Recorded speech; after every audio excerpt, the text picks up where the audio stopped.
இங்க இந்த பொண்ணோட ஹஸ்பண்ட் கல்யாணம் ஆன நாள்ல இருந்து இந்த பொண்ணை செக்ஷுவலி அபியூஸ் பண்ணி ரொம்பவும் டார்ச்சர் பண்ணிட்டு இருக்கான். ஆக்சுவலா இந்த பொண்ணு கல்யாணத்துக்கு முன்னாடி கௌதம்ங்கிற ஒரு பையனை லவ் பண்ணிட்டு இருந்திருப்பா. அவன் பேரை கையில பச்சையும் குத்தி இருப்பா. அதை பார்த்த இவனுக்கு கோபம் அதிகமாகி அவ கையில சூடு வச்சு அவளை குடும்பப்படுத்திட்டு இருக்கான். இப்படி தினமும் கொடுமையை அனுபவிச்சுட்டு இருப்பா இந்த பொண்ணு. ஆக்சுவலா இந்த கௌதம்ங்கிறவன் இந்த பொண்ணோட சின்ன வயசு ஃப்ரெண்டு. இந்த பொண்ணுக்கு அம்மா அப்பா இல்லங்கிறதுனால அவங்க பாட்டி வீட்டுலதான் வளர்ந்துட்டு இருப்பா. இப்போ ஒரு நாள் திடீர்னு அவங்க பாட்டியே இறந்து போகவும் இப்போ வேற வழி இல்லாம பொண்ணோட மாமாவே நானே வளர்க்கறேன்னு சொல்லிட்டு இந்த பொண்ணை கூட்டிட்டு போறாங்க.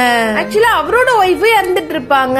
அவரோட பையன் தான் இந்த கார்த்திக். இப்ப இவரும் த பையன் கிட்ட இந்த பொண்ணை காமிச்சு இந்த பொண்ணை தான் நீ கல்யாணம் பண்ணிக்க போற, அதனால நீ இந்த பொண்ணை பத்திரமா பாத்துக்கணும்னு சொல்லி வளர்க்கறாரு. இதுக்கப்புறம் இவனும் வளர அவன் அந்த பொண்ணை ஒன் சைடாவே ரொம்ப லவ் பண்ணவும் ஆரம்பிக்கிறான். ஆனா இந்த பொண்ணுக்கும் அவன் மேல எந்த இன்ட்ரெஸ்டும் இல்ல. ஏன்னா இந்த பொண்ணு கௌதம் கிட்ட அடிக்கடி பேச ஆரம்பிக்கிறா. அதுக்கப்புறம் இவங்க ரெண்டு பேரும் லவ் பண்ணவும் ஆரம்பிக்கிறாங்க. இப்போ ஒரு நாள் இந்த பொண்ண கௌதம் வந்து மீட் பண்றான். தன்னோட அப்பாவுக்கு உடம்பு சரியில்லைங்கிறதுனால இங்கேயே வச்சு ட்ரீட்மெண்ட் பண்ணலாம்னு சொல்லிட்டு இந்த ஊருக்கே வந்துட்டோம்னு சொல்லி சொல்றான். இப்ப ரெண்டு பேருமே ஒன்னா ஊர் சுத்திட்டு அப்ப வரும்போதுதான் கையில பச்சை குத்திக்கிறா. இப்ப அன்னைக்கு இவ வீட்டுக்கு வரவும் அவங்க மாமா ஒரு ஃபங்க்ஷன் அட்டென்ட் பண்றதுக்காக கிளம்பிட்டு இருப்பாரு. அவரும் இந்த பொண்ணு கிட்ட நான் நாளைக்கு வந்துவேன்னு சொல்லி சொல்றாரு. ஆனாலும் இவளுக்கு ஐயோ இன்னைக்கு கார்த்திக் கூட இருக்கணுமே சொல்லிட்டு பயப்படுறா.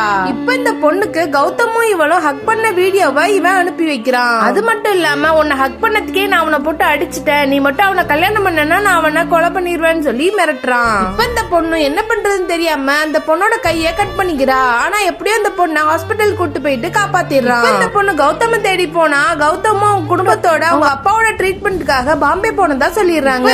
கண்டுபிடிச்சு இவளை இழுத்துட்டு வந்து போட்டு அடிச்சது இல்லாம அவங்க அப்பாவையும் அடிச்சு நீ இப்ப இந்த பொண்ணை எனக்கு கல்யாணம் பண்ணி வைக்கலன்னா உன்னை கொண்டுருவேன்னு சொல்லி மிரட்டுறான். இப்ப இந்த பொண்ணு வேற வழி இல்லாம கல்யாணத்துக்கும் ஒத்துக்கிறா. இப்படிதான் எங்க கல்யாணம் ஆச்சுன்னு சொல்லிட்டு இந்த பொண்ணு அவங்க ஃப்ரெண்ட்ஸ் கிட்ட சொல்லி அழறா.